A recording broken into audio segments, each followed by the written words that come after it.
Benvenuti, oggi è sabato 3 maggio 2025. Il sole sorge alle 6.04 e tramonta alle 19.50.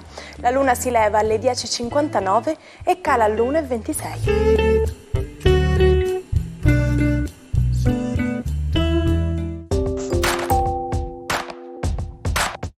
Oggi si celebra Santa Viola.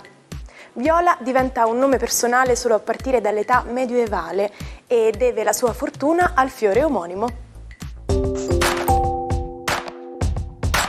Il 3 maggio celebriamo un pilastro fondamentale della democrazia con la Giornata internazionale per la libertà di stampa, istituita nel 1993 dall'Assemblea Generale delle Nazioni Unite su raccomandazione dell'UNESCO.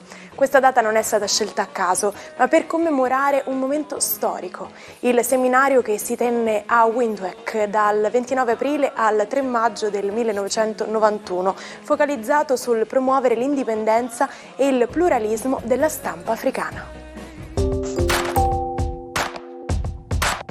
Elodie compie oggi 35 anni.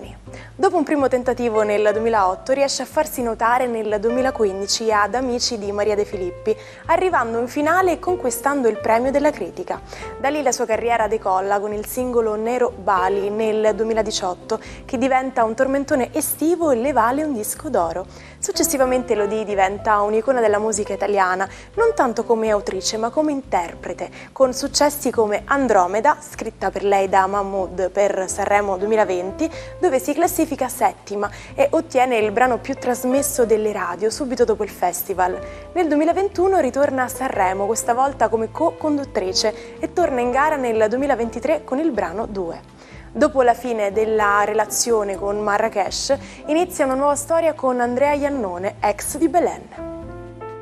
Massimo Ranieri spegne oggi 74 candeline. Vero poliedrico dello spettacolo italiano, inizia la sua carriera musicale all'età di 13 anni con lo pseudonimo di Gianni Rock. Guadagna popolarità grazie a successi come Rose Rosse e vince il Festival di Sanremo 1988 con Perdere l'amore. Oltre alla musica si distingue anche come attore di cinema e teatro, debuttando in pellicole accanto a nomi illustri come Anna Magnani. Con una carriera che spazia dalla musica al doppiaggio, Massimo Ranieri rimane uno dei volti più amati dello spettacolo italiano. Mirta Merlino festeggia i suoi 56 anni. Inizia la sua carriera giornalistica scrivendo per Il Mattino di Napoli, per poi passare alla televisione nel 1994 con Mixer su Rai 2. Successivamente diventa responsabile di Rai 3 e autrice di programmi come Energia e La storia siamo noi. Nel 2009 Mirta lascia la Rai per la 7, dove lancia Effetto Domino e successivamente L'aria che tira. Dal 2023 si sposta a Canale 5 per condurre Pomeriggio 5. Compagna del campione del mondo Marco Tardelli, continua a essere una figura chiave nel giornalismo italiano. Il 3 maggio del 1938 Adolf Hitler giunge in Italia in visita ufficiale. Durante la sua permanenza nella penisola, il Führer del Terzo Reich fa tappa a Roma, Napoli e Firenze. Il 6 maggio invece è il giorno della solenne parata militare in onore dell'ospite tedesco ed è proprio questo evento che fa da sfondo alle vicende di Una giornata particolare, il celebre film di Ettore Scola. Ma da dove si ricava l'idrogeno? L'idrogeno forma lo 0,15% della crosta terrestre e si ricava per lo più da combustibili fossili, in particolare da gas naturale. Uno dei metodi più usati è il reforming del metano. Il metano viene quindi inserito in delle cisterne e viene in parte bruciato per fornire energia ed in parte depurato. I vapori della reazione vengono depurati e permetteranno quindi di ricavare idrogeno puro da poter utilizzare in vari campi.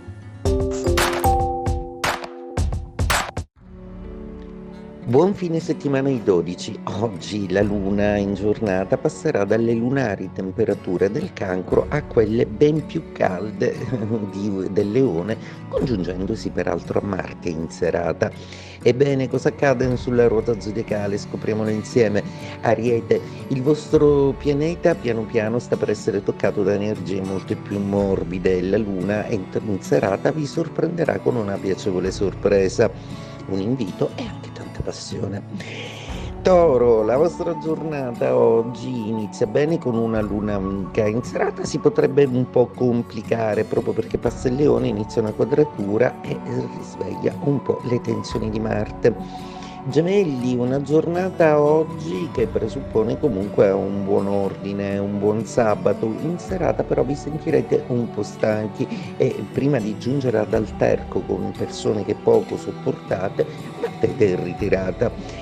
Cancro, la giornata oggi è una giornata che prevede ancora la luna nei vostri gradi, ma in serata migrerà nel segno zodiacale del Leone, dandovi modo di vedere le cose anche in prospettiva. Evitate una lite col partner se potete. Leone, una giornata oggi sorprendente, proprio perché anche se tutto sembra fermo, arriverà la luna in serata a farvi una bella sorpresa fatta di passione, di sentimento e di abbraccio. Vergine, una giornata oggi che vede qualche pensiero, qualche sospetto un po' insinuarsi nella vostra percezione del vostro circostante. Dovete essere bravi comunque a leggere i segnali per quello che sono e non per quello che ipotizzate in un momento di fragilità emotiva. Bilancia, una giornata oggi che prevede una luna che vi fa sentire alquanto stanchi o lontani dalle cose. In serata si rianima con la giusta dose di passione e attenzione da parte del partner. Scorpione, una giornata oggi che andrà bene lungo il suo corso. In serata rischia di complicarsi, quindi per lo Scorpione il consiglio è quello di non esagerare e di capire quando fermarsi. Sagittario, una giornata oggi sorprendente, si presenta placida, calma, ma presenta delle sorprese molto belle per la serata, sorprese anche fatta di tante passioni.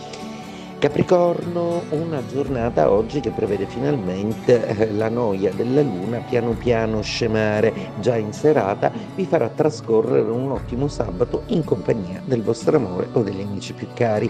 Acquario, a proposito di amici, una giornata che sembra un po' languida e un po' sognatrice. In serata però vi si consiglia di evitare lo scontro proprio perché la luna e Marte saranno opposti a voi. Pesci, tutta la giornata gode del sostegno della luna, delle sue dolcezze e delle sue romanticherie, soprattutto su pianeti abbastanza forti e ponderati come Saturno, che vogliono prendere delle decisioni lavorative e affettive molto importanti. Già in serata queste idee potrebbero cambiare. Più di 50 anni fa iniziava a Parigi il Maggio francese. Il 3 maggio gli studenti universitari occuparono la Sorbona, una delle più prestigiose università europee, e da quel momento, come spesso è stato ripetuto in seguito, nulla fu più come prima. La protesta degli studenti si intrecciò quasi subito con quella degli operai e dei tecnici delle fabbriche. Il risultato fu una incredibile manifestazione che bloccò la capitale francese. Avete mai sentito qualcuno dire «sono rimasto di sale»? Tutto nasce da un famoso racconto biblico, quello della distruzione di Sodoma e Gomorra. Secondo la Bibbia, queste città erano così corrotte dal peccato che Dio decise di distruggerle. Manda quindi 2 angeli per avvertire Lot, il nipote di Abramo, di fuggire immediatamente con la sua famiglia e di non guardarsi mai indietro. Ma durante la fuga la moglie di Lot non resiste alla tentazione di voltarsi e per questo gesto viene trasformata in una statua di sale. Da qui l'espressione usata quando qualcosa ci lascia letteralmente pietrificati dalla sorpresa. Altre alternative sono rimanere di sasso o rimanere di stucco.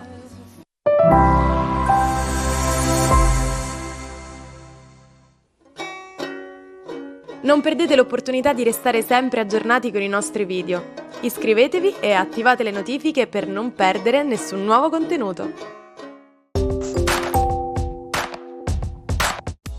Filippo Bentivegna nasce a Sciacca, in Sicilia, ma decide di lasciare la sua terra per inseguire il sogno americano. Nel 1919 la vita di Filippo prende una svolta inaspettata. Un misterioso incidente lo riporta in Sicilia con un trauma cranico e amnesia, rendendolo inabile al lavoro. Da qui inizia la sua seconda vita, scolpisce oltre 3.000 volti nelle rocce del suo terreno e anche dopo aver esaurito le pietre continua a scolpire volti sulle cortecce di ulivo.